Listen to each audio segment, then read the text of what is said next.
Good evening mga boss! Welcome sa ulam serye ni Boss HP. Tayo magluluto ulit ng ulam mga boss. Dahil nag-request ng ulam si Mrs. Kaya pagbibigyan natin, magluluto tayo ng buffalo wings mga boss. Ibababad pala natin yung manok natin mga boss. Nilagyan ko lang pala yan ng bawang, asin at paminta. Hindi rin maiiwan tong arena mga boss. Ibabad natin ng 5 minuto.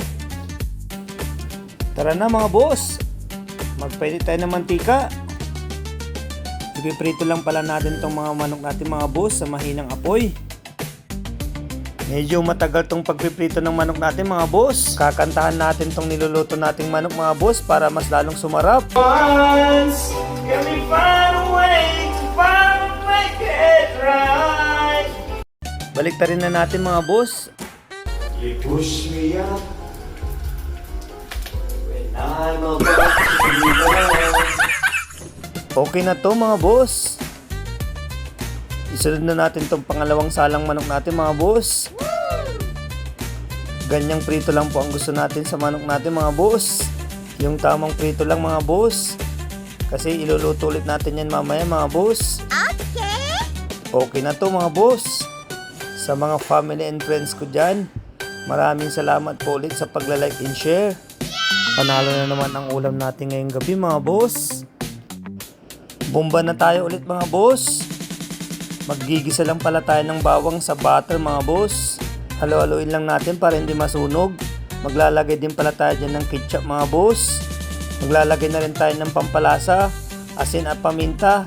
Hindi rin maiwan tong chili oil para may sipa itong chili buffalo wings natin mga boss. Naglagay din pala ako dyan ng kunting toyo at asukal. Tikman natin kung okay na ba. Okay na to mga boss. Ihalo na rin natin tong mga manok natin mga boss. Napakabango na mga boss. Mapaparami na naman ang kain ni Mrs. Sira na naman ang diet ni Mrs. dito mga boss.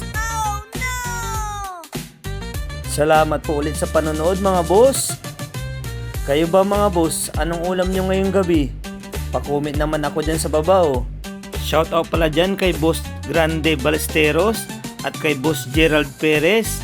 Maraming salamat po. Ano pang inaantay ninyo? Kainan na.